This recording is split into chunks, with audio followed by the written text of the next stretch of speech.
Genesis 47. Joseph took his 5 brothers to the king and told him, "My father and my brothers have come from Canaan. They have brought their sheep, goats, cattle, and everything else they own to the region of Goshen." Then he introduced his brothers to the king, who asked them, "What do you do for a living?" "Sir, we are shepherds," was their answer. "Our families have always raised sheep.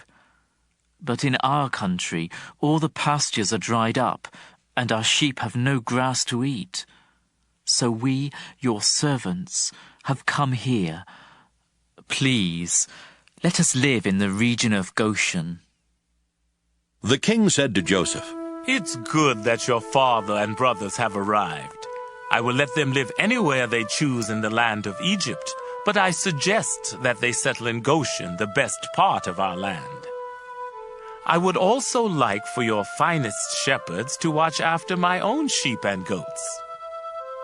Then Joseph brought his father Jacob and introduced him to the king. Jacob gave the king his blessing, and the king asked him, "How old are you?"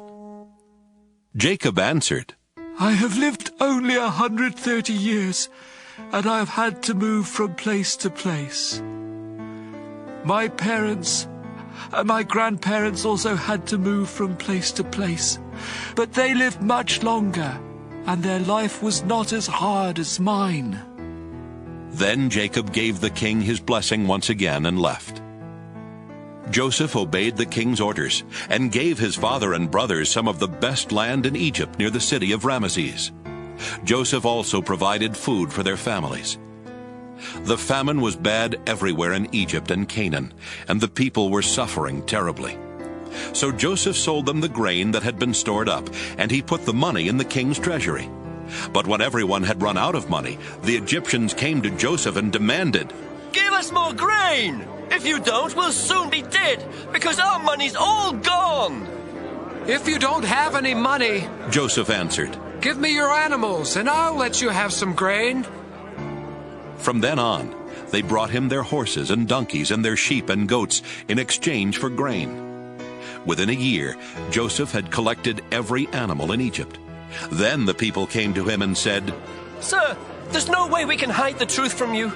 We are broke, and we don't have any more animals. We have nothing left except ourselves and our land."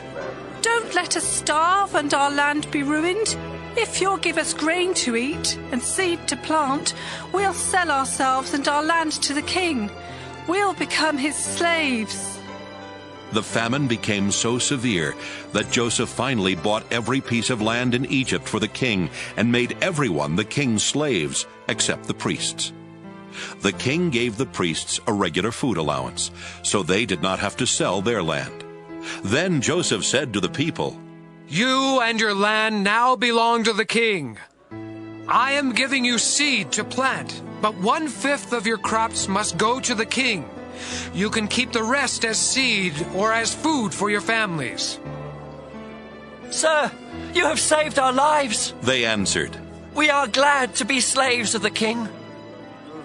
Then Joseph made a law that 1/5 of the harvest would always belong to the king. Only the priests did not lose their land. The people of Israel made their home in the land of Goshen, where they became prosperous and had large families. Jacob himself lived there for 17 years.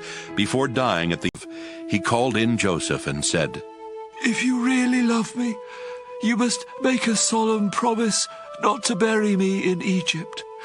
Instead, bury me in the place where my ancestors are buried." "I will do what you have asked," Joseph answered. "Will you give me your word?" Jacob asked. "Yes, I will," Joseph promised. After this,